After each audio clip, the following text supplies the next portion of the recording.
Hello from Princeton University and welcome to Straight Talk. I'm Ismail Jalilov. We're visiting this beautiful campus today to speak to Michael Reynolds, Associate Professor of Near Eastern Studies and Director of the Department of History and Practice of Diplomacy. Some of you might remember our earlier interview from a couple of years ago. I strongly encourage you to go back to it and watch it again. And as always, please do share and like our content so our audience might grow. Thank you and good luck. Michael, thank you for your time. Since the last time we talked, I guess we have a clearer picture maybe of what's going on, or maybe I'm completely off. So looking at our region, the South Caucasus, Turkey, Russia, other regional players you want to talk about, what do you see? First, let me thank you for the invitation to come back. I'm happy to again be doing the podcast with you. Interesting remark. Let me first state you stated that things are. I think you said, how did you put it? Have become clearer. Mm-hmm. I can make no claim to having any insight that's clearer than anyone else's. In fact, I should point out that I have no special insight into the region other than that of being a scholar who perhaps has something more of a historical perspective. The Caucasus is an area that I try to follow. I try to keep up to date on contemporary developments, but that's not my full-time professional job. I'm an historian and primarily concerned more with the past. I just want to put that out there.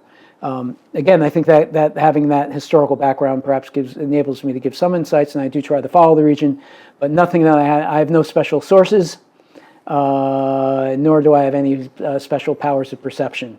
So everything that I say here is simply my opinion, and very well may be false, or no, I shouldn't say false, but rather faulty. I mean, it may be false, but it wouldn't be because I know it to be false. So I guess, maybe the place to start, there's so much going on, but let's talk about the current Karabakh conflict, because a lot of people are writing about that in the current state of what's going on with the Zlochyn corridor and the ongoing, seemingly never-ending struggle between Azerbaijan and Armenia over the future status of Karabakh. I guess the thing that strikes me is a lot of people, when they talk about this, is it's as if there's been some sort of surprise. And for better or for worse, I don't see any surprise at all. What's taking place today, to me, is very much, unfortunately, predictable. And what do I mean by that? By that I mean, let's maybe start with Azerbaijan's establishment of some sort of blockade. I don't know if that's really the correct word. Let's pressure on the Lachin corridor. This thing where they have the allegedly environmental protesters are obstructing the use of the Lachin corridor by Armenians. That comes also after, in the wake of clashes, I think it was September, and then in March, and also I think in the summer between Armenia and Azerbaijan. And this is a reflection, all these steps are a reflection, I think, of Azerbaijani frustration with Armenia digging in its heels. That is, digging in its heels after the war that it lost in 2020. That war demonstrated that Azerbaijan has a decisive military superiority over Armenia. And that, I think, was known by most people looking at the region. This didn't really surprise them. It's something I saw the other day.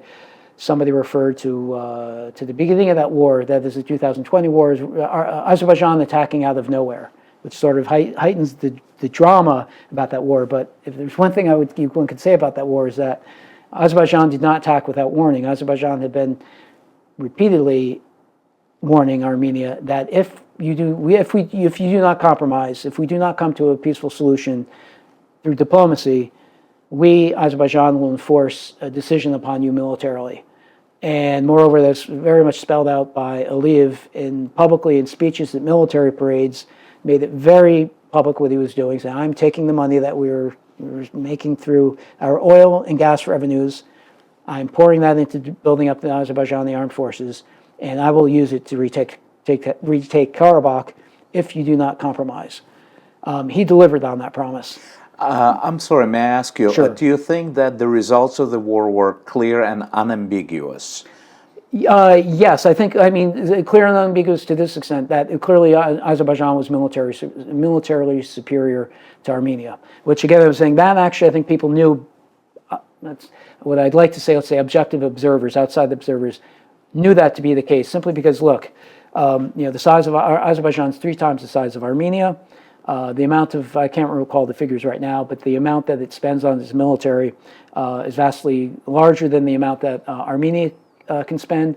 This, moreover, I think is a lot of commentary and analysis, curiously enough, about this conflict actually always depicts it as a conflict between Azerbaijan and Armenia, and technically it's a conflict between Azerbaijan and the Karabakh Armenians. This thing called Artsakh Republic entity. So it's not even so Azerbaijan wasn't fighting the full force of Armenia, but rather of Artsakh, right? And in addition to that, there are some people who say, well, and particularly Armenians, who wish to believe that the superior morale, there is this belief that there is a superior morale of Armenians, that this would be able, that the Azerbaijani military armed forces were corrupt and somehow they wouldn't be effective.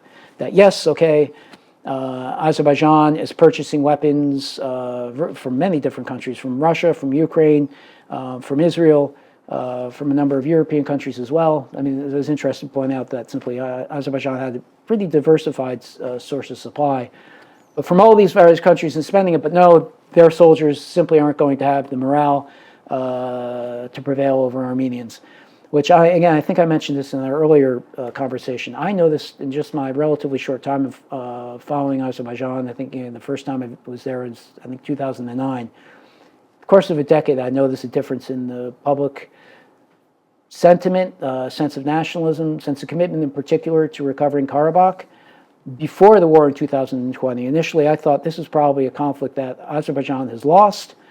They're never really going to recover that land because it doesn't, I thought, and initially I thought probably doesn't mean all that much to them. But as I began spending more time in Azerbaijan, I began to notice that no, when I gave talks at Azerbaijani universities, and I would almost inevitably get a question about Karabakh, regardless about what I was speaking on. Initially I thought, oh, this is somebody who has to go through the motions, some poor kid that they said, okay, you have to ask the question about Karabakh. Then I noticed, no, these questions are actually quite, the people asking them really want an answer, and they're asking because they have there's an emotional investment that they have in this. And as I also began spending more time in Azerbaijan and meeting people who had been driven out of Armenia and driven out of Karabakh and the surrounding regions, saw how they were living in Azerbaijan. And then, as I understood, this is about roughly almost 10% of the population of Azerbaijan, which is a tremendous number, something like 700,000, 800,000. So if you say, Azerbaijan's population is 9 million now, I guess around 10 million. That's an extraordinary large number of people. Then you begin thinking, no society is going to be happy, is going to be satisfied with this. Moreover, as one knows something about history, realizes there is a legitimate claim by Azerbaijanis on these lands. This isn't a fantasy created, let's say, during the Soviet period or by a number of Azerbaijani historians. That, in fact, there is indeed something to Azerbaijani claims to this territory. So all that was telling me that this is a real conflict, and it's not one that the Azerbaijanis are going to just let go. As I initially thought, maybe that was the case. This might surprise, I think, Armenians looking at Azerbaijan from the outside. I was initially struck when back in the 1990s, late 1980s, 1990s, when I met Azerbaijanis, I found them, of the peoples in the Caucasus, to be basically kind of the softest, the gentlest, and the ones who kind of lacked the sort of what Ibn Khaldun would call asabiya, that sense of, well, you might call nationalism, but a sense of collective identity, which I saw certainly among Armenians, among Chechens, among Dagestanis of various kinds that identify first as Dagestanis and then as Avars or Lezgins, etc. But Azerbaijanis always struck me as a bit, even Georgians were more sort of emphatic about who they were, and then we stick together as Georgians.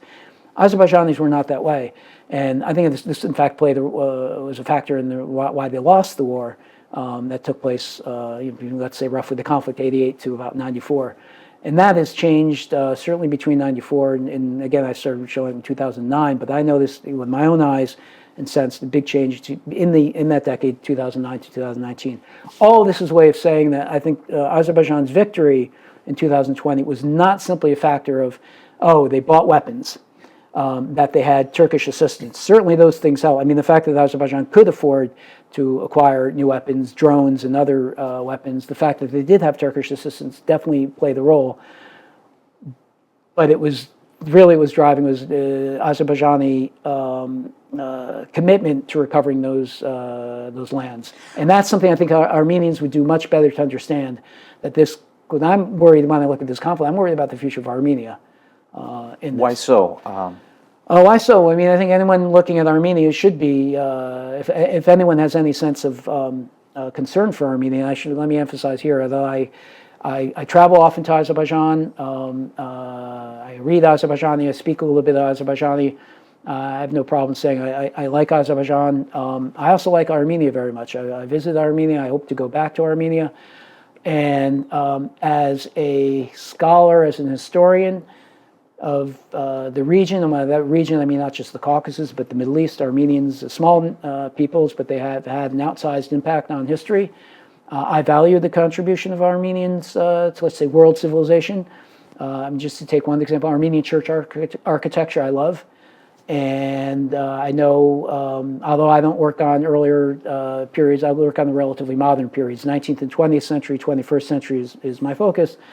But I'm very much, as someone who teaches in the Department of Middle Eastern Studies, I'm very much attuned to the fact that the Armenian language and Armenian sources from the early periods of Islam, or for scholars of Islam, are very valuable.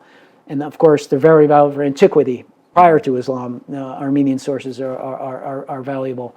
Obviously, of course, the history of Christianity, Armenia is very important. So there's no doubt that Armenians have played an important role in history and have done, I think, let's say the achievements of Armenian culture and civilization. I admire them greatly, and I enjoyed my time immensely in Armenia. And again, I hope to return. Precisely for that reason, when I look at the country, it's in a very weak and exposed position, and I am filled with a bit of concern about what is the future of Armenia in the long term, because weak position and vulnerable position.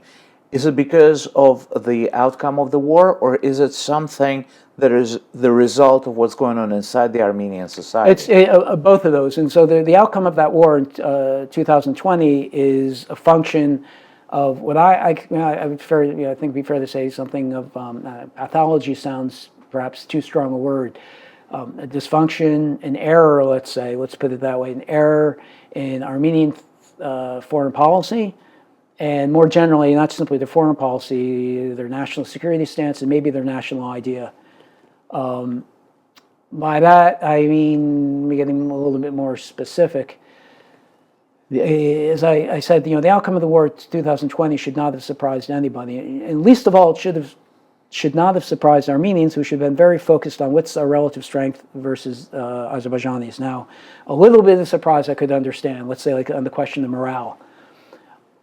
But let's not forget that building up to that war, leading figures in Armenian society, including Pashinyan in particular, were boasting that if there will be another war with Azerbaijan, we're going to beat it and we're going to go into Baku. And that sort of overconfidence, there's no way to sort of rationally justify or explain that. There's something very wrong going on with Armenians and their perception of the relative strength vis-a-vis not just Azerbaijan. Another really rather striking error, I suppose, again, I would say, of Armenian foreign policy, and Pashinyan in particular, was his statement, this is in August of 2020, on the 100th anniversary of the Treaty of Sèvres, when he said, this is not a dead treaty. And so the viewers who are not familiar with this treaty, this is a treaty that was signed by the victorious powers at the end of World War I, where they made plans for the partition of Anatolia, what we today largely know as the Republic of Turkey, and that assigned a very large part of Anatolia, that is what today is considered Turkish territory, to a greater Armenia. And this is something anyone who knows anything, follows Turkish politics, Turkish history, knows that there's something, in fact, even called almost referred to as the Sever syndrome. That is this, kind of a psychological condition, an exaggerated sense of paranoia among Turks that, the outside powers, the great powers, currently now the United States, but prior to that, Great Britain, France, and others, want to divide our land and partition. They want to divide us and partition our land, just like they wanted to do at the Treaty of Sevres. And this, in fact, they're conspiring constantly to do this. And so we call it the Sevres syndrome because it sounds, and it is rather fantastical, delusional to believe that this is what, that there's an active sort of plans among outside states to divide up Turkey. So when you have a state, when you have the head of Armenia, Prime Minister of Armenia, declaring that this treaty is not dead, in fact, it's living, one can always say, what are you thinking if you have a country of 3.5 million saying to a country of 80 million that we, in fact, consider, we have not renounced claims on your territory. In fact, we think this treaty by the great powers is going to be enforced or enacted at some point. Using this exact point, I would like you to comment on claims that I hear very often in public sphere, on social media. I complained to you about what's going on Twitter for a while, right before we started taping. I'm curious. On the one hand, as you said, you have Armenia that claims that a large part of Anatolia is its lands. On the other hand, you have Armenia that claims that a large part of Azerbaijan belongs to it. And maybe not officially, but unofficially, it's considered part of the narrative in the country, whether we like it or not. And let's juxtapose that with the narrative that a small defenseless Christian Armenia is sandwiched between two hostile powers. Either one or the other has to be true, probably, because both of them don't make sense. When you look at both narratives together, either Armenia is weak, defenseless Christian nation, or there is Armenia that kept part of Azerbaijan under occupation for 30 years. Okay, whether there is like Armenia that kept part of Azerbaijan under occupation for 30 years, and claims that Eastern Turkey is in fact Western Armenia. What are we supposed to make of that? Let me, for the first point, sort of a technical point. I don't know that Armenia officially makes these claims. Some Armenians do. Probably not officially. And this is where I think that Pashinyan, speaking as prime minister, of all people, for the prime minister to make this claim about the Treaty of Sevres was just, it's extraordinarily provocative. If you were, again, to go back to the point, if someone to ask me, what would be one of the worst things you could say, most provocative things you can say to declare to Turkey, it would be that I consider the Treaty of Sevres to be a live treaty. And if you were to say, and you were to do that from Armenia, it would just strike me as one of the dumbest things you could do. Could he have done it by mistake? Did he know what he was saying? Well, because this is, for reasons that I understand, this is a dream, dream of Armenians that they would be able to return to those lands and, in this case, claim them as their own. That's really that part of the Armenians could return to those lands. Not only do I understand that, I would sympathize with it. That Armenians would claim those lands, that's a different story. And this goes to your question, reconciling, you said, this narrative of Armenia claiming large swaths of what we consider now the territory of the Republic of Turkey and a large chunk of what is considered the Republic of Azerbaijan. Or is Armenia victim of those things? And that goes to the question of who do those lands really belong to? Those lands in eastern Anatolia and the lands of, shall we call it maybe the Eastern Caucasus. And I do believe that, although I'm not an expert in the early history of the Caucasus, but as far as I can tell, Armenians have been inhabiting these lands for a long enough time to say, for me to say they have been longtime residents of both Anatolia and of Azerbaijan. The question, the problem really arises at the end of the 19th century, beginning of the 20th century, when increasingly the idea emerges that statehood should belong to nations. And so this goes back to this idea of nationalism, or what I sometimes call in my writing, simply called the national idea, which is the idea that humanity is naturally divided up into groups that we call nations, that you can identify without too much trouble, with some kind of criteria that more or less objective, what nation that a given person belongs to. So the assumption is not problematic to figure out, okay, this person's that nation, this person's the other nation, and that every nation should have its own state and territory. That's an idea that certainly most Americans sort of just assume that's the way the world works. But when one looks through certainly through most of history, one discovers that this is a relatively new idea. It really only becomes a standard of sorts around the globe in the 19th century and the 20th century. And when that idea is applied to areas where you have populations that belong to different nations, to different ethnicities, that have been intermingled, settled for a long time, it's a recipe for disaster, which is what we saw with the breakup in particular of the Ottoman Empire. And I get into also what happens in the case of the Soviet Union, and that's really where a lot of this,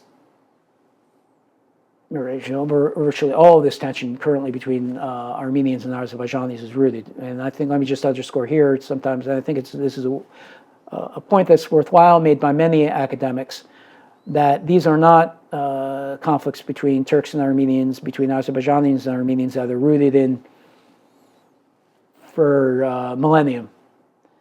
They are rather, relatively speaking, new conflicts that a little over a century ago, which is long enough for our purposes. There's been enough fighting and killing for over a century, and I think that suggests these conflicts won't be resolved anytime soon. But they are not. Neither are Azerbaijanis and Armenians are not condemned to fight with each other for the next 500 or 1,000 years. There is, in fact, hope that they can overcome this conflict, which is, in historical terms, relatively new. That is a little over a century. I don't know if I've answered your question. I don't know if there is an answer that exists to this question, but let me. So the Armenian, again, how do you reconcile this Armenians claim, okay, we're victims of Azerbaijanis, and we're victims of Turks, and yet we want their territories. And this goes back because the territories they see the territories from which they're expelled as territories that they lost that were theirs. Now, the problem with that is that their claim to those territories is no stronger than those of Turks, of Kurds, of Azerbaijanis. These groups are all intermixed. And again, maybe it comes back to my point I was making earlier. Why am I concerned for the future of Armenia? No one disputes the claim of Armenia today. And the Republic of Armenia today represents just a small chunk of the territory that Armenians used to live on. But it is theirs. Mm-hmm. And what I would, my advice to them would be, you should concentrate on maximizing what you have now. The last thing you want to do is put it into jeopardy, which is what I see that they're doing by continuing the conflict with Azerbaijan. And to some extent, there's some hope that there'll be a reconciliation of sorts with Turkey, but that hasn't happened yet. So that's uncertain what is the future of Armenia's relations with Turkey. Mm-hmm. By prolonging those conflicts with those two countries, Armenia is only putting the well-being and prosperity of the current Republic of Armenia. It's putting the current Republic of Armenia under a threat of sorts. It's jeopardizing its own future by fantasizing, dreaming about reclaiming things that weren't even speaking from a scholar's standpoint, weren't really theirs, and things that they lost in fact. If one say it wasn't right that they lost those territories, in fact they did in there, and there's no really rational way one can imagine they're going to recover them. So to be predicating, the future of your country, your foreign policy and everything on the idea that those territories belong to us and somebody's going to give them back to us. And rather than focus on developing what we have now, we'll persist in pursuing this delusional fantasy. I think that's, above all, that's very dangerous to Armenians. It's bad for Azerbaijanis because the longer this conflict goes, it means also, likewise, Azerbaijan can't concentrate in the full way that it would like to, I believe, that it would like to, on its own prosperity and development. But Azerbaijan can prosper and will prosper even with the conflict ongoing with Armenia. It's shown that in the last 25 years. Azerbaijan, I can say, has improved. Living conditions, etc., have improved in the country. They could do better. I'm not saying it's perfect by any means, but there certainly has been improvement there in the last 25 years. I don't think the same, no, anyone can make the claim that Armenia has prospered to the same extent as Azerbaijan. Likewise, Turkey, again, plenty of problems there as well, but Turkey's position relative to Armenia is vastly better. To me, you brought up a very interesting and important point that some fail to understand. Just because somebody has a right to return somewhere or somebody has lived historically somewhere, it probably does not necessitate the change of national borders. You talked about the history of nation states. You know, we have the Helsinki Final Act of 1975, August 1, 1975, which clearly states the inviolability of borders in Europe.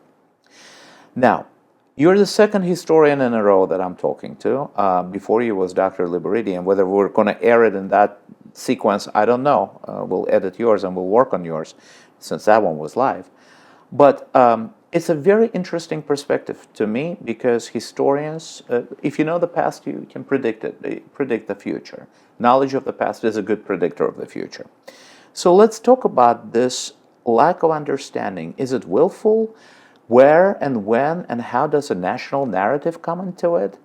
Just because the Romans found what is London, now Londinium, and they used to live there sometime in the past, does it make part of the modern-day Italy? Just because Armenians have lived in eastern Turkey, or let's call it even Western Armenia, does it make it part of the modern-day Republic of Armenia? How is it not understood? To me, it's pretty clear. How is it not understood? What gets in the way?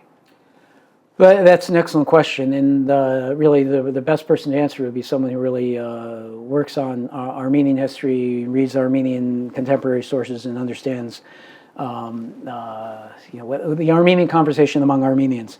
Having said that, I can venture an answer, and I think fairly confident, because I do know Armenians, and at least I'm able to follow them in the languages that I read. And actually, incidentally, of course, a huge part of this is Armenian diaspora, people who aren't writing in English and Russian and aren't writing in Armenian. I think the explanation there goes, so much of that has to do with the way the Armenian presence in Anatolia ended during World War I. And that was with the mass killing and expulsion of Armenians, which is a horrifically traumatic experience. A sudden and violent destruction of wholesale destruction of the Armenian community. You're not saying genocide, though.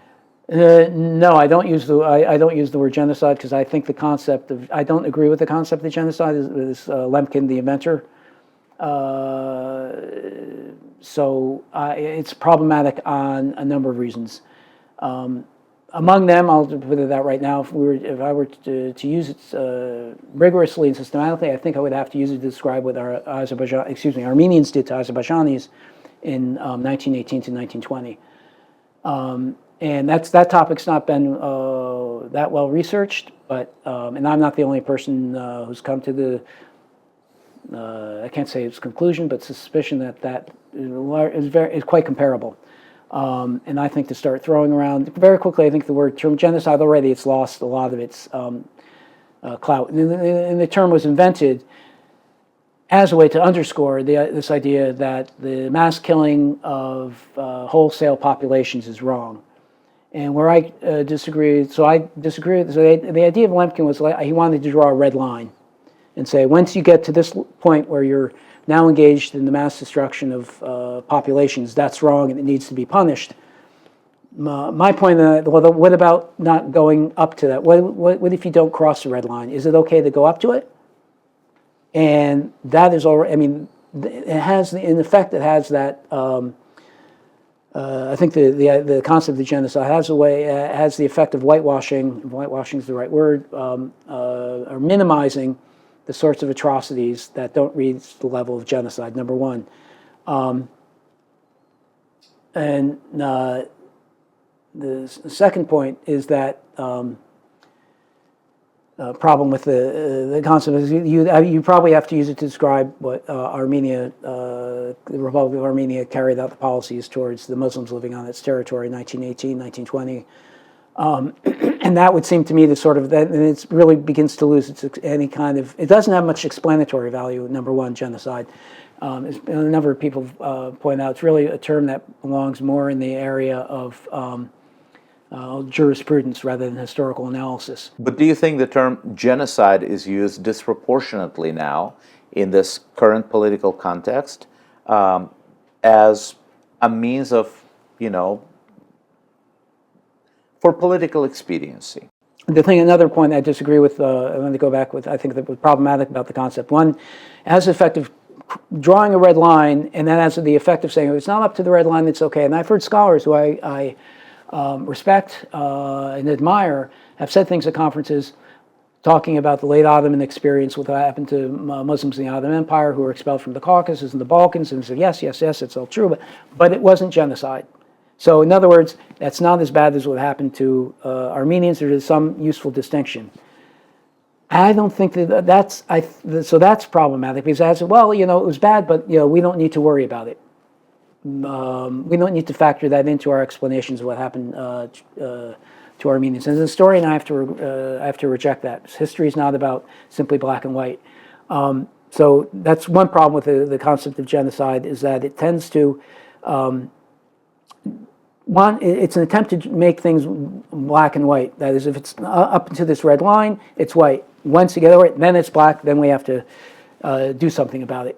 I think that's mistaken. Number two, I also think that another problem, there are two more problems with that. One, the second one is that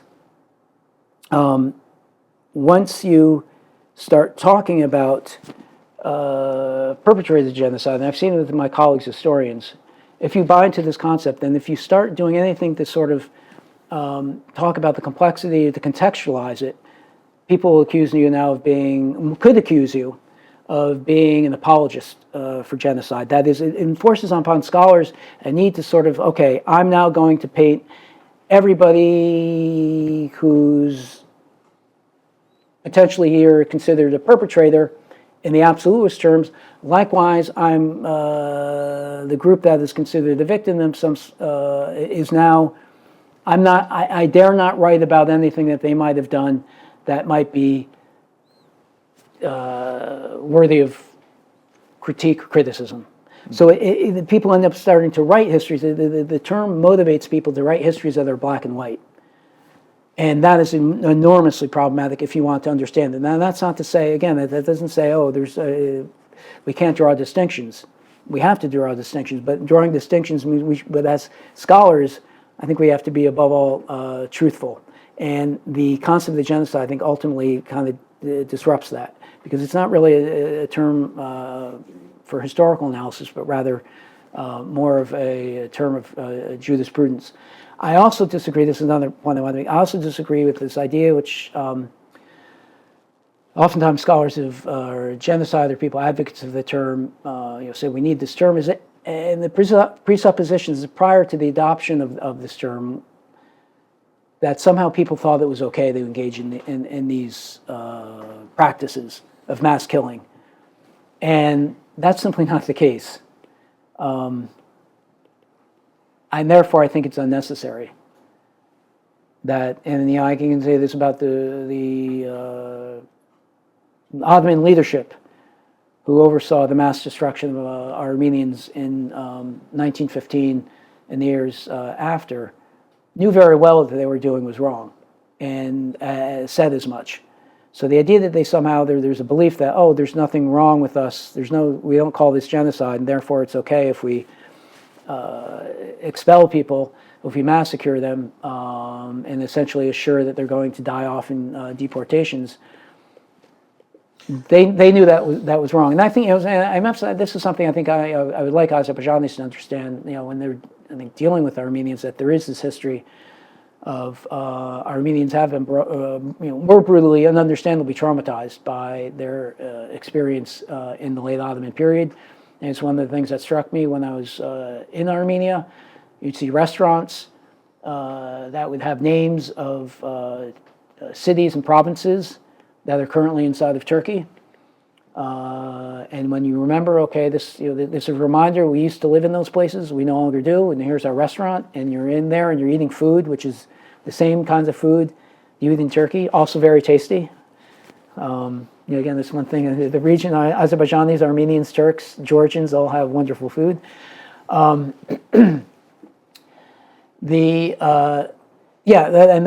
something I would hope that Azerbaijanis would understand. Keep in mind, for their own sake, why do we find Armenians so difficult to deal with? One reason is because they really have had a horrific history. The other side of this story, though, is Armenians should understand that when it comes to what happened, the events of World War I, what took place in the Eastern Caucasus, that Armenian hands were not clean. That the Armenians in Dashnaq Sutun, the Armenian Revolutionary Federation, conducted more than a few massacres of Azerbaijanis. And I would say enough, it looks to me, again, I have not published on this, but from my preliminary survey of the evidence, it looks like they were pretty systematic. And I'm not saying that to condemn Armenians. We can get into historical reasons why they felt that they had to or needed to do these sorts of things, but the fact is that they did. And that's something Armenians should understand. That's sort of always saying we're the victims, and therefore we could never have conducted nasty massacres. And of course, we've seen that in Karabakh. Khojaly is a great example of that. I say Khojaly not simply because there was a massacre, but also Armenians openly stating that we did this to send a signal. But they're denying it at the same time. There's blanket denial. There are versions or narratives that it was done by Azerbaijanis to embarrass Armenians or blame it on Armenians. They had never been complicit or never admitted complicity. As a historian, did anyone in Armenia admit complicity in Khojaly? I don't know. But my understanding was there was the Armenian, I can't remember now, names. We did. I don't think that anyone honestly really can dispute the fact of the Khojaly massacre, and the idea that Azerbaijanis did it themselves is rather absurd. This reminds me of some of the things one would see in Turkey written about the fate of Armenians inside of the Ottoman Empire, that somehow we had nothing to do with it. But the Armenians did it to themselves, and then the next thing, and they deserved it. I mean, it's just logically inconsistent. On that end, all I can say again, my consolation to Azerbaijanis who have to deal with Armenians saying those things is, in a sense, Armenians are paying a heavy price for their denial of their own history. Again, my recommendation would be to Azerbaijanis, try not to let that frustrate you too much by understanding what Armenians have gone through. And you can also take some consolation. Ultimately, this hurts Armenians more than it hurts Azerbaijanis as a whole. Absolutely, there's no doubt. I mean, that's again another big problem with this term genocide. It's become a term, a cudgel with which you beat the other side, whatever that be, not just in the Caucasus, but everywhere. And Azerbaijan has done that as well, presenting Khojaly and calling it a soykırım, a genocide. It doesn't impress anybody. And the term has lost a lot of it because it's used by everybody and overused. It really has lost a lot of its power, which may be a good thing ultimately for historians, that we can come to more, shall I say, I guess maybe honest, sober assessments of history. Do you think that Azerbaijan is copying Armenian behavior in some sense? Let's say talking about ancient history, overemphasizing that over other things. Which brings me to a larger question as, what does history have to do with anything? Like, who lived where, when, at what time? Do you think Azerbaijan is falling into that, fallacy, if that's the right word, of, presenting ancient history as if it means anything in a territorial conflict? Like, can we talk about this to an extent you feel comfortable? I have a billion questions. I just want to get to. No, I think, again, I'm not an expert on early Azerbaijani history, but my sense is, yes, I think Azerbaijanis are making a huge mistake. And what it seems like Azerbaijani historiography is doing is trying to model itself on Armenian. And this is, I'll just say, yes, stupid, I think, and unproductive, because one, it hasn't, well, the history of Azerbaijan and Azerbaijanis is very different from that of Armenians. And to try to beat the Armenians at this game of saying we're the oldest, one, you can't win. You're not going to beat the Armenians at this game, because the Armenian claim to being in the Caucasus for a long, long time. We can exactly how long. I'm not an expert on that, but a long time, and I think it's fair to say probably longer time than the Turkic peoples.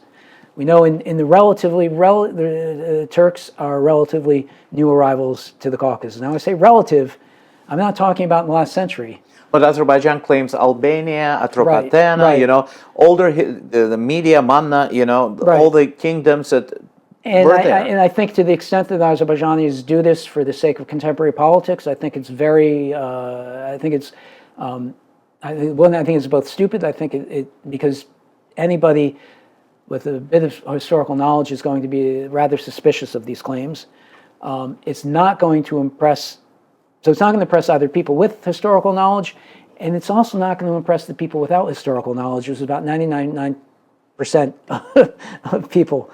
That is when I think Armenians think Azerbaijanis perhaps worry that when Armenians start making these claims about how their ancient ties to Anatolia, ancient ties to the Caucasus, etc., the rest of the world is listening to this and is somehow persuaded. The rest of the world, other than a handful of historians, their eyes glaze over. And it really doesn't get them anyplace. And Azerbaijan, by doing this, they're making themselves second-rate, second-rate Armenians. And the other tragedy of this, I think, is that Azerbaijanis have a great story to tell about themselves, which is not that there are some exclusive kind of nation, but they are, in fact, a nation that draws on so many different sources and has created something genuinely unique. By that I mean, okay, Turkic people speaking a Turkic language, but with the tremendous influence from Iran and contributors to Iranian civilization, Persian civilization, in the grand sweep of things, right? And that's regarded by all scholars that Persian civilization is among the world's greatest. Azerbaijanis play a very important role in that, very important role. That's interesting. That melding of the Turkish-Persian synthesis. Azerbaijanis are at the peak of that. I think also the way the Azerbaijanis have integrated so much from the Russian experience is also makes them a very unusual, very interesting, let me put it, people. I think, the whole question of Azerbaijani nationhood, I think, is one, that fascinates me, and because it has many dimensions. It's not a simple story. And I think this is one of the great richness that Azerbaijanis have. I think because Azerbaijanis have impressed me so many ways in their relative, I guess, cosmopolitan, maybe for a lack of a better term, that I can see there's this depth that they have from their Turkic culture, leavened with the Persian, and then also with the Russian. And there are things that Azerbaijanis get better than Turks, let's say. That which isn't. I'm not putting it on there. There's different. It's a different category, and I think that's something Azerbaijanis should play up more, rather than try to model ourselves on the Armenians. And sort of we've been an exclusive small nation that's preserved its identity from Armenians like to believe from prehistory, which isn't entirely true, but. I understand what you're saying. What you're describing, I'm pretty much thinking about ancient Greece, that, or Alexander of Macedon, you don't see Macedonia claiming parts of India just because once upon a time Alexander the Great conquered that. Let's leave history to historians, which is you, and I'm just looking. Well, historian of the more recent period. So. Yes, I'm looking from the outside in. But let me ask you this. I'm curious about the strengths of Armenians in the academia nowadays in the West. Even when I studied history at Baku State University, there were a lot of modern-day Armenians telling the story of the region. So I am kind of curious, who is telling the story? Who is providing this backdrop, the narrative? Is it fair? Is it objective to Azerbaijanis? Is it even safe nowadays for the academia, for researchers such as yourself, to see Azerbaijan's point in anything? Is it cool to see Azerbaijan's point in anything? Because from what I understand, Turks killed a lot of Armenians. Therefore, by magical logic, Azerbaijan has to cede land to Armenia, or, Armenia is a democracy and Azerbaijan, whatever you say, it ends with Azerbaijan has a moral obligation to cede land to Armenia. Ends. Is honest academic discussion possible at all? Are you afraid to be canceled just because of the things you just said about genocide? Is it possible to discuss it freely and openly? And the overarching question, I know I'm asking a billion questions, but that's my style, sadly. The lobby, the Armenian lobby, the power of the Armenian lobby in the U.S., is there a framework imposed on this conversation that makes it impossible to have an honest discussion about all this that I asked you about? Wow, no, you have asked a billion questions, and no, I can understand why you're tying all these things together. And unfortunately, I'm also in my mind is also swims with all sorts of answers that get intermixed. So I'll try to parse out some of these questions and answer them, because again, you ask a number of questions which they relate to each other, but they're really quite distinct. And the answers to them will be very different. So I'm trying to think, where should I start? Maybe I'll start with sort of your questions about academia. Sometimes I've seen where people, and sometimes they've asked me or suggested, okay, Azerbaijan is not treated fairly in Western media, and this is a consequence of Orientalism, and that this is a product of Western universities. And one might understand, I don't know if you meant this by your question, but almost it seemed to ask, is it the case that in Western academia that Armenians happen to dominate the writing of the history of the Caucasus? And my answer, well, the answer to that is no. Actually, the truth of the matter is that actually I would say Armenian studies certainly in the United States, but I imagine in Europe as well, I would say is fairly marginalized. That is, it basically is a very small field that speaks to itself. And this is unfortunate, I think, for both the scholarship on Armenia and the scholarship of the regions and civilizations of which Armenia is a part. That is, the Middle East, let's call it Russia, Eurasia, and, the Caucasus is often put in that context. And that's a consequence of this, I mentioned this rise of the national idea in the 19th and 20th century, and scholarship followed that in the way history was taught. You had scholars, okay, I teach German history, I teach French history. In the Middle East, likewise, okay, someone works on Egypt, another person, okay, I work on Jordan, another person on Iraq, and likewise, then you have, okay, scholars who work on Armenia. This has been unfortunate because this is the whole idea of the world being divided up into nations and nation states is, again, a relatively new one. And the fact of the matter is that Armenians didn't live only in the territory we know as Republic of Armenia, but throughout the Middle East, and were part of Ottoman history, were part of the pre-Ottoman Middle East, and that their contribution to the histories of those regions, or of those, of all the various states, empires, societies, that existed throughout the Middle East up until into the 20th century, Armenians should be part of those stories. And likewise, the writing of Armenian history should also be reminding, okay, we were also part of the Ottoman Empire, we had relations with the Byzantine Empire, etc. In other words, these things need to be, Armenian studies shouldn't exist as something like an island, but rather should be interconnected with Middle Eastern studies, with Eurasian studies, etc. Now, I think the good news is that within the last probably 2 decades or so, there is increasingly more of that. Both scholars, I can certainly say of Ottoman history, are much more conscious of the fact that we need to integrate Armenian sources, Armenian perspectives into our understanding of the Ottoman Empire. Likewise, Armenian scholars are doing more of that. So this is a positive trend.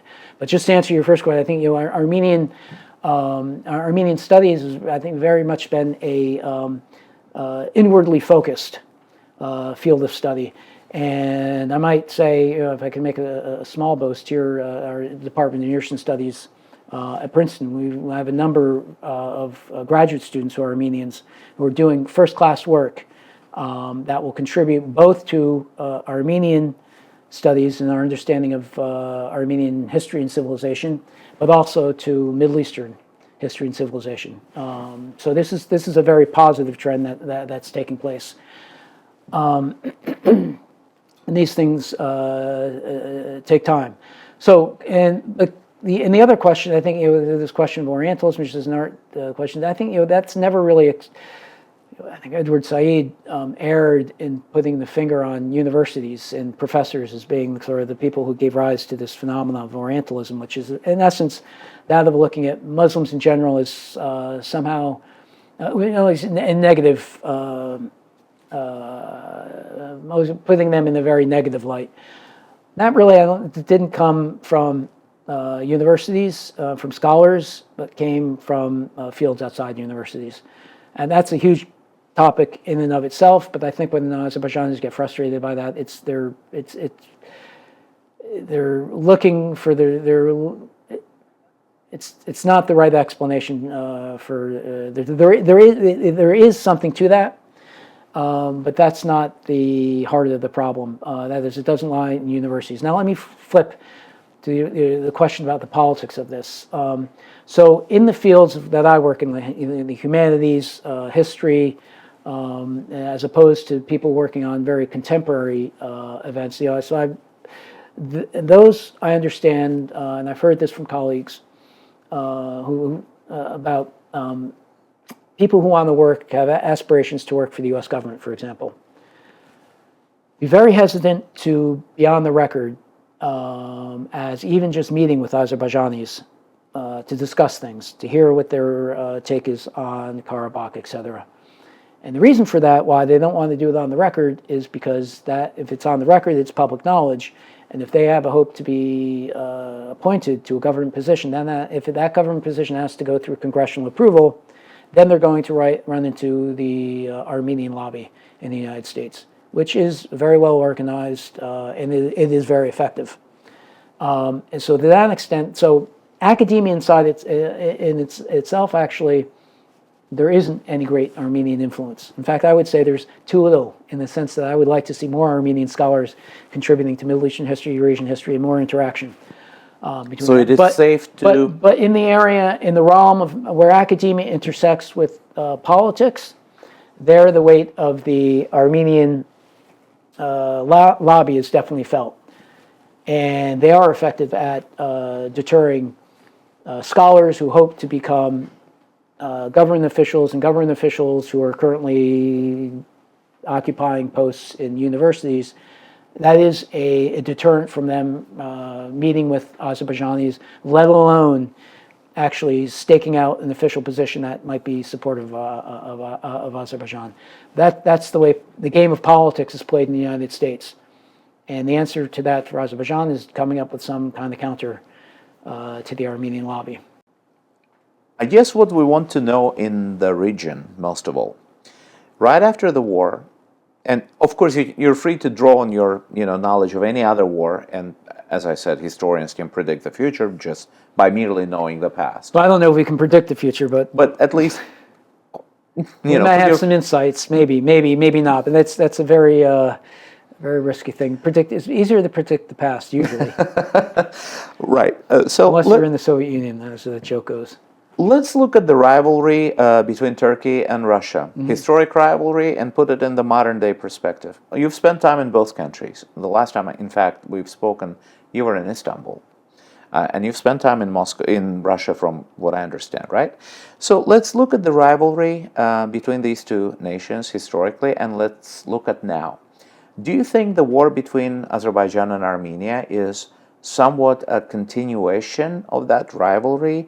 What sort of, can we describe Turkey and Russia as rivals nowadays? Do their interests in the region somehow overlap in any way? Is it possible to see that one completely pushes out the other from the region? Can we even talk about that? And where do you think the trends are going? You know, the war in Ukraine is happening, and some people are inclined to see Russia as, you know, on the decline. Is that what you're seeing looking at the region? Again, a lot of questions mixed in there, but I'll take a stab at answering some of them. So I guess my first thoughts are, I think it's a mistake to try to interpret the 2020 Karabakh War as being an extension of any kind of Turkish-Russian conflict, because that distracts our attention from this. Really is unfortunately, it really is a struggle between the Azerbaijani and Armenian peoples. I would love to be able to make the argument, you know, this is really a struggle between Pashinyan and Aliyev or something along those lines, or Azerbaijani elites and Armenian elites. But what I saw both in Azerbaijan and in Armenia, that unfortunately the conflict, it's not simply now, but for sure now, it is both peoples.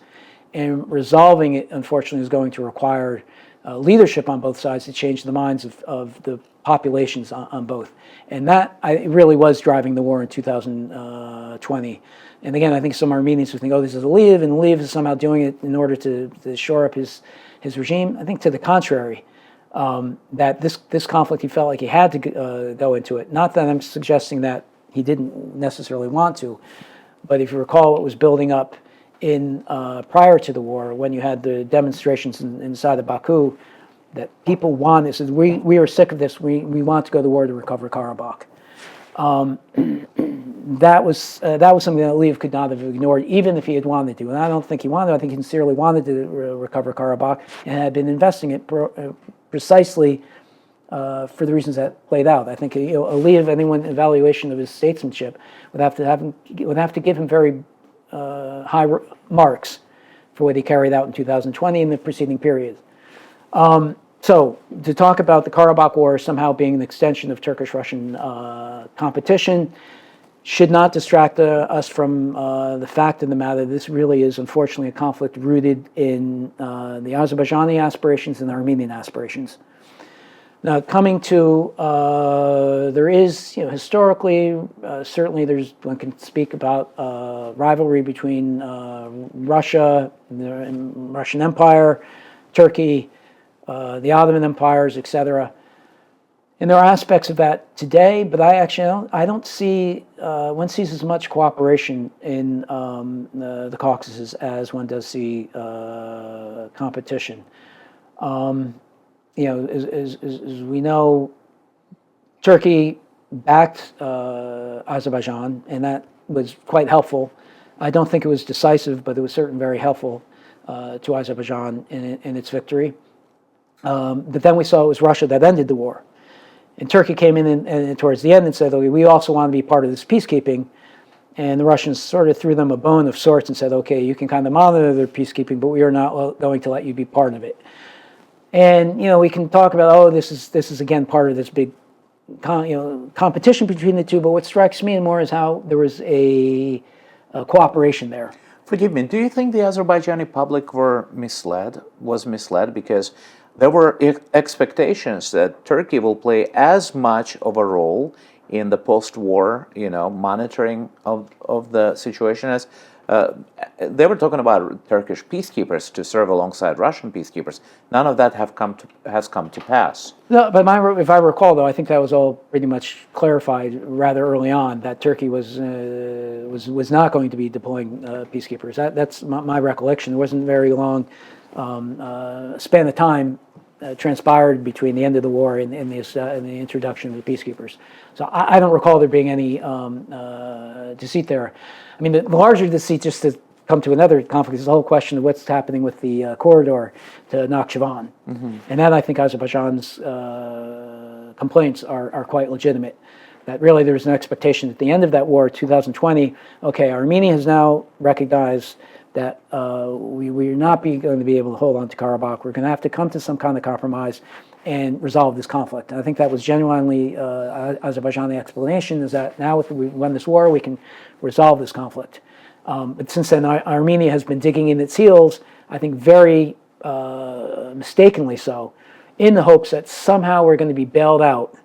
Something's going to change before we actually have to cede Karabakh, and before we have to permit corridor running across Armenian land into Nakhchivan. And this, again, I see, is just Armenians persisting in this delusion, which is not a new one, that somehow that the rest of the world owes us something, and the rest of the world sometime is going to deliver on that. Because of genocide. Right. But this also persists even before 1915. There was this belief among many Armenians that the world outside powers owe us something and they will deliver it. And this is, to me, it's a huge mystery, and one that really is worthy of study and explanation, is how can the people that constantly puts hopes on outside powers bailing them out, they're always been disappointed with that. Just like in the Karabakh War 2020, I don't know why Armenians believed that Russia was going to somehow save them, or why they believed that France would do this. Why some of them, I'm afraid, today might be thinking with Pelosi's visit, which I thought was very ill-advised, both for the United States, but I think especially for Armenians, for Pelosi to go there, sort of giving Armenians the hope, oh, Russia might be weakening and leaving the region, but maybe the United States is going to come out here. And this is, if they believe the United States is going to pull their, as the expression goes, chestnuts out of the fire, I think that's probably a huge mistake. Why? You don't think that's possible? Biden mentioned genocide. He recognized genocide. Pelosi goes to Yerevan and cries. Right. I think, well, I'm not sure, the short answer is look at Afghanistan. I think it's short answer, look at the position of Georgia after those wars with Ossetia, Abkhazia, and the current condition of Saakashvili. I mean, I could go on, and I could go on in Armenian history. No one has really bailed you out, and this is a persisting Armenian delusion which has done them tremendous damage. And one, again, I'm really genuinely puzzled and struck by the way they continue to cling to this. By this, I mean, I would think Armenians looking at their history, I think, would be the most cynical, the most pragmatic, the most unsentimental people on earth, or among those, the most unsentimental on earth, and looking at foreign relations. And instead, I see this persisting belief that, yes, our position is terrible, but damn it, the Russians and the French, the Americans, somebody's going to come and give us what we want.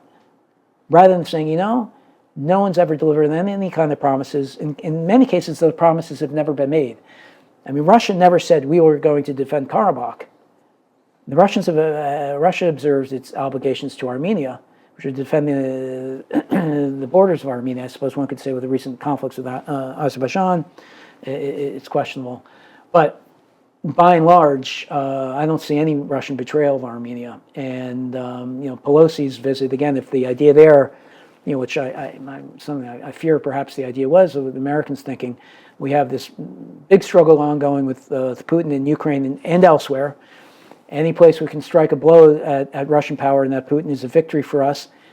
Everybody knows that that Armenia is effectively, maybe a satellite's too strong a word, maybe it's not, but it's very dependent upon Armenia. Boy, if we could actually go into Armenia and start pulling Armenia away from Russia, And now might be the time to do that because Russia's weakened, distracted.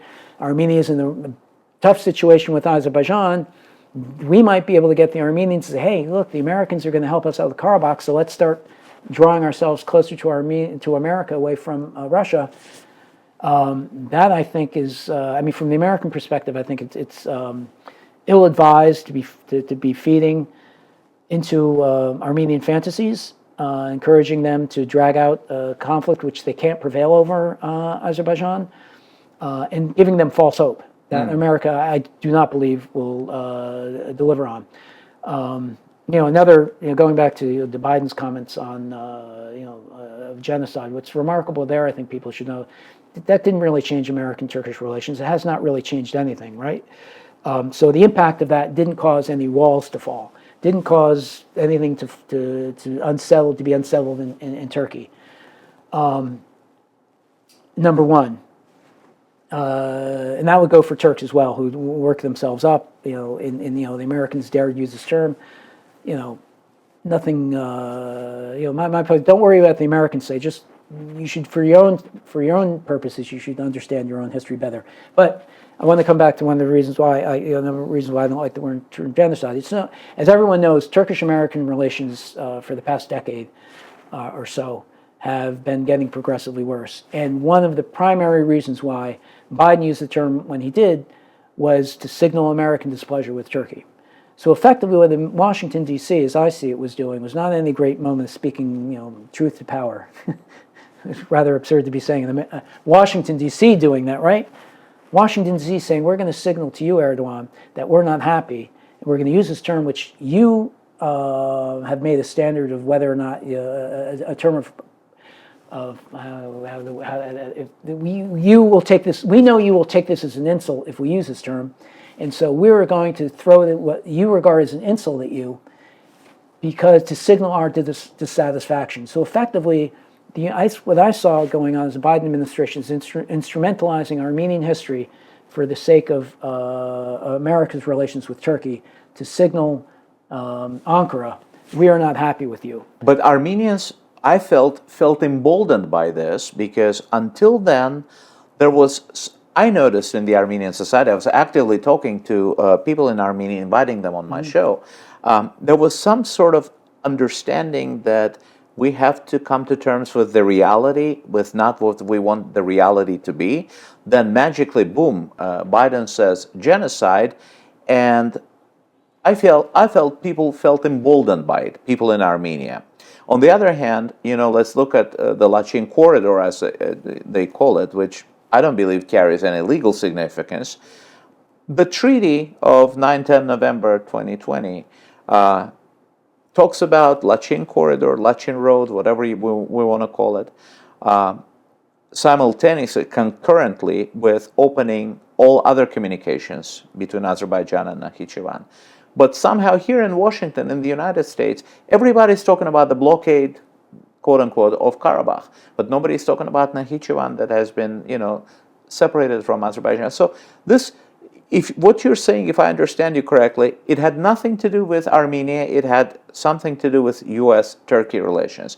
But as a byproduct of this, are Armenians right to feel emboldened? Well, I would, so the short answer to your question would be Armenians were emboldened in the summer of 2020 and prior to that. And what did that get them? And that would be my same point. If they, rightfully so, perhaps they could see it as a victory of sorts, that Biden's use of that term, because Armenians had been lobbying for it. But the key factor here, though, wasn't even the influence of the Armenian lobby. The key factor was the displeasure in Washington, I think probably especially with the Department of Defense, with Turkey. And this was another way to signal to Ankara and to Erdogan in particular, we are not happy with the state of relations, and so therefore we're going to use this term. Now that got sold as, okay, this is somehow, again, speaking truth to power, but for Washington, D.C., I don't think that it's comical. And, maybe speaking power to the truth, right? And again, I would hope that ideally that what would come out of this, among the things, would spur Turks to re-examine their history. So as I said, I don't like the term genocide, because one of the reasons because it's been used as a cudgel against Turkey. But I'm all for the honest re-examination and examination of history. The last question I would like to get to is what I see here.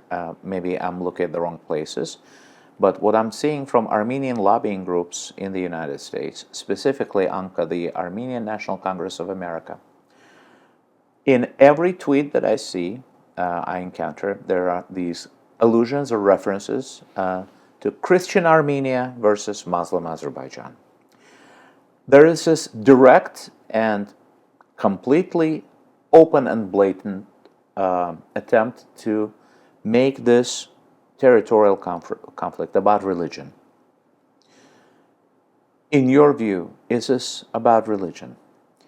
If not, is it not morally reprehensible to make a conflict about territory, turn it into a religious conflict? Because in history, we could tell that some things become a self-fulfilling prophecy. So if you talk about the clash of civilizations long enough, if you see a religious factor somewhere where, in my personal opinion, it does not exist, sooner or later you may have that. And that might lead into a larger conflict.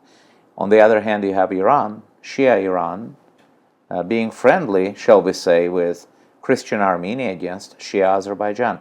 So does that religion argument hold water, and why is it being used? Wow. Yeah, it's a very interesting question to answer, and there's both a shorter and longer answer. I'm going to give you a part of a slightly longer one to this. The short answer to this, no, actually, I think it's remarkable how small a role religion plays in this.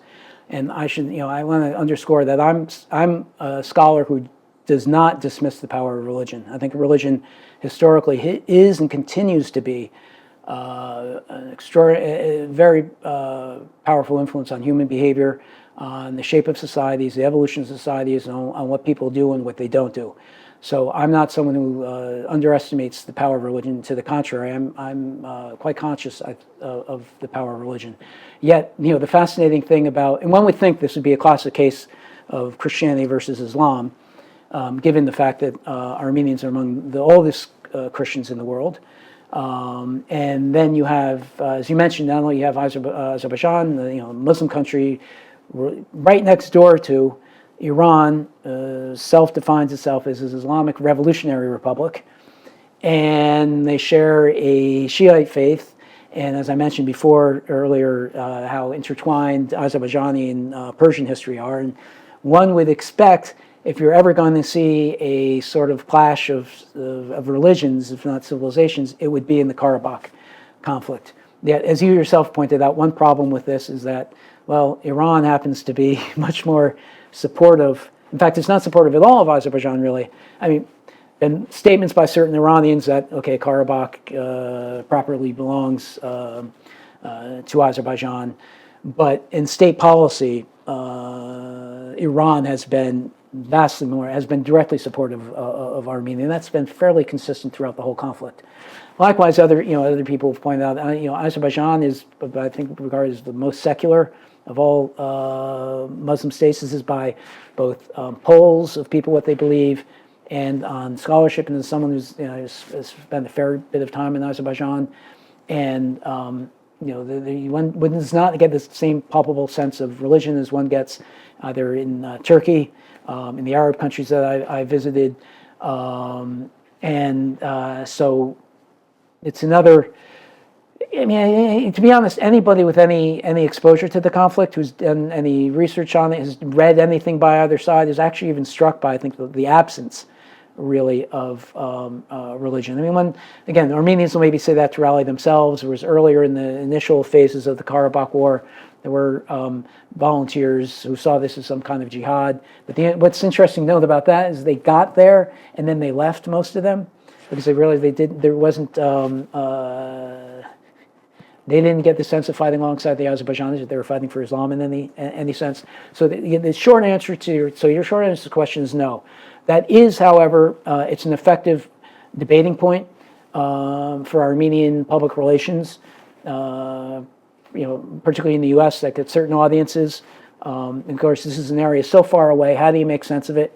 Okay, well, one side's Christian, the other's the Muslims, and moreover, and this is probably the more important point, is one thing our Americans virtually know nothing about Armenia, nor do Europeans, and I think this is shameful. I wish everybody knew more, as well as Armenia's neighbors, Georgia, Azerbaijan, the North Caucasus, etc. But they do know, they heard something, Armenians didn't, they suffer a lot. And the assumption, okay, they've been victims of Turks, and then they find, okay, who are Azerbaijanis? Or is some kind of Turkic people? They're somehow have ties to Turkey. And the default, the natural, the short assumption, it's the logical one. Oh, okay, this must mean the Armenians are again the victims. And I think one could make an argument that actually, in the case of one looks at the past 100 or so years in the Eastern Caucasus, one could make a case that the Armenians have been much more the aggressors. I'm just saying one could make that case. I'm not going to say that right here, but it's a very that picture is very distorted. But let me come the other point about religion. I want to make this point. I was thinking about this when I was recalling a conversation I had. I think it was in 2019 with an Armenian friend that was in Moscow. And we were driving in together, and out of nowhere he said to me, Mike, who's more similar to Armenians than anybody? And I said no, and I didn't know what he was going to get to, and he said, it's Azerbaijanis. And I said, what do you mean? He said, it's not just we eat similar foods and so forth. And then I should mention he was my age, so he'd grown up in the Soviet Union and had spent time with Azerbaijanis. But most of his life he lived now in Moscow. But he said, it's not just the outward things that things such as food, a belief in the evil eye, those sorts of things, very common among both Azerbaijani and Armenians. He said family relations are very similar. That you can go to an Azerbaijani, explain your problems, and they get it in a way that other people's don't, be they Russians, be they Georgians, etc. And he was sincere in this, and this kind of came out of nowhere. And I've heard this from other Azerbaijanis and Armenians who would make this point that they were really very, very similar in so many ways. And so that just adds sort of the tragedy of the struggle. And maybe in part that's why, likewise, the civil wars tend to be even more vicious than other ones. And that, I suppose, might add to it. But there is one thing, another area, though, where Azerbaijanis and Armenians are share a great parallel, is in the number of abortions. And when I think about the current state of both abortions, very high in both Azerbaijan and in Armenia, and as I understand, also particularly female abortions. This is something I think both sides should regard as undesirable, perhaps even shameful. And when one looks at particularly the population, Azerbaijan can say, well, look, we're still 3 times larger than Armenia. Armenia's population is maybe it's 3.5 million, 3 million. Some people say with the expats not currently resident in Armenia, it's even significantly below that. In other words, Armenia is a very small country and its population isn't really growing. One of the ways, I think, if I gave advice to Armenians, if you want to make the best investment in your future, it would be having more children. And so if anyone comes to Michael Reynolds, he's anti-Armenian, let me just point out, I'm telling the world needs more Armenians, not fewer. And they would be, the Armenian lobbying organizations, diaspora, might want to think about, rather than pursuing a conflict with, putting all our energy in a conflict with Azerbaijan, maybe we can encourage making conditions inside of Armenia better for Armenians to have families and to have larger families. And likewise, and let me just say that goes for Azerbaijan. I visit Azerbaijan often. I have many friends there, so I think my record probably is clearer on my good feelings towards Azerbaijan. And likewise, I would like to see more Azerbaijanis in the world. And my hope is that, and there too, population growth isn't all that high, which maybe is not a problem. But I think we could all probably agree that I'd like to see more Azerbaijanis having better conditions in which they could raise families. And Azerbaijan is maybe relative to Armenia, it's prosperous, but it's not as prosperous as it could and should be. And that is something I would like to see. And that's one reason why I would like to see this conflict between the two resolved, because ultimately it'll be better for both Azerbaijan and Armenians. And I think both sides need to see this sooner rather than later. I was born in Azerbaijan, and I do consider myself Azerbaijani, but most of my life I've spent in the United States now. So as an American, let me ask another American.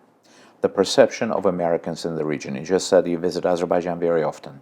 You lived in Turkey, that was described, if I'm not mistaken, by Pew Research Center as the most anti-American nation in the NATO and in the region, together with Greece. However interesting. But perception of Americans in the light of Biden's genocide speech, in the light of Nancy Pelosi going to Yerevan, and crying wherever she cried. Should we be concerned? Is the United States in general concerned about the perception of Americans in that particular part of the world or anywhere else? Should it be?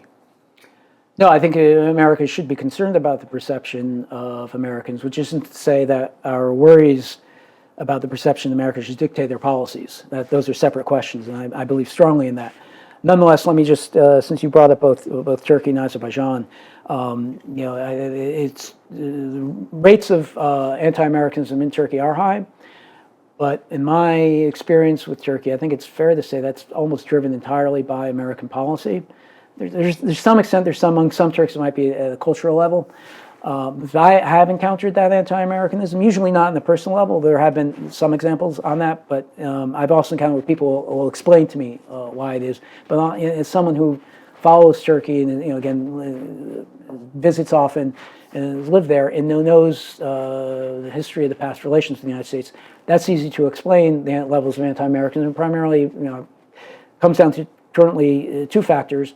One is the American support for what is effectively the PKK, that is Kurdistan Workers' Party, and its branch in Syria, which is regarded, the PKK, the United States and several European, its allies regard as a terrorist organization, and their branch, the YPG in Syria, is a branch of the PKK. And only the Americans have fooled themselves in saying, well, we're working with the Kurdish militants inside of Syria, we're not working with the PKK. Everybody knows that we are.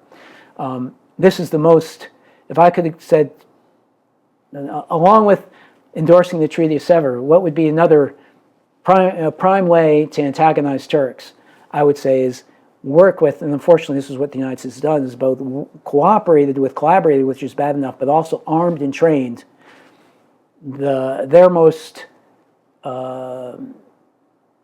maybe consistent or the most deadly enemy, the most direct enemy, which is the PKK. That in itself guarantees you're going to have sentiment. And to be honest, I'm surprised anti-American sentiment in Turkey isn't actually higher, in all honesty. But not just that, the other thing has been the cooperation the America's had with Fethullah Gulen. And this is a long story, I won't get into the details of that. I've written on some of this. And this is a figure currently residing in the U.S. and has been residing in the U.S. now for, I think, close to 24 years. His organization, even prior to this attempted coup in Turkey in 2016, had done a great deal to disrupt and undermine Turkish institutions. And it's a complicated story, so it's not only a story of American malfeasance, it's also among people inside of Turkey. But this has been the influence of Fethullah Gulen on Turkey has been very deleterious, and the United States has played a role in that. And again, we can go into the details of that, those that we know, but it's enough to say he's been living in the U.S. and he currently is, despite the fact that even the Department of Homeland Security in 2008 said he should be expelled from the United States. That decision was overruled. Again, I won't get, I could go on and on about that. So those two facts, in other words, when one thinks about whether the primary foreign challenges, threats that Turkey faces, unfortunately the United States comes up high on those lists, despite the fact that we're NATO allies. And I'm not surprised by the levels of anti-Americanism in Turkey, but let me just also point out, though, those levels are not particularly deep in that. It's not a visceral feeling among Turks. Now, coming to Azerbaijan, there I've never really actually experienced anti-Americanism. And by and large, I'd say most Azerbaijanis, I think, actually have quite a positive view of the United States. Granted, sometimes these things change when I usually, oftentimes Azerbaijanis will assume I'm a Turk. So I'll speak Turkish and somehow a mix of Turkish and I'm Azerbaijani. And I'll be asked, "Are you a Turk?" And when I tell them I'm American, they're surprised. But even but I don't even know if I've ever really encountered anyone strongly, including even some very strongly Shiite religious Azerbaijanis. When at one time I was researching state of religion in Azerbaijan, ones who were sympathetic to Iran weren't really particularly feeling any animosity, at least that I could detect, towards the United States. So I would say, in the context of the war with Ukraine, there is much more, I think, sympathy in Azerbaijan towards the United States in support of Ukraine, whereas in Turkey, there's much more, I think, I would say, a more sophisticated analysis of the conflict there in Ukraine, where there is an understanding the United States has played a role in the genesis of the war between Ukraine and Russia. It was less emotional than it was in Azerbaijan. And that understandable. Azerbaijan was also part of the Soviet Union. It was colonized by the Russian Empire, and so there's a natural sympathy of Azerbaijanis to Ukraine, and that I think also currently also feeds into more of a sympathetic attitude towards the United States. But I've anti-Americanism in Azerbaijan, disappointment perhaps, and that at more higher levels, yes, I think likewise in Europe. In the European states as well, the fact that the Minsk Accords never went anyplace.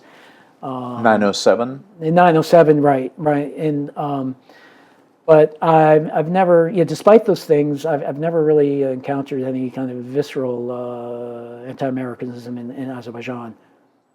Michael, teşekkür ederim. As much as I don't want to end this conversation, it's a humane thing to do. Thank you very much for your time today, and this is the Saulan. I truly hope it's not the end of it, and we'll get to speak again. Absolutely.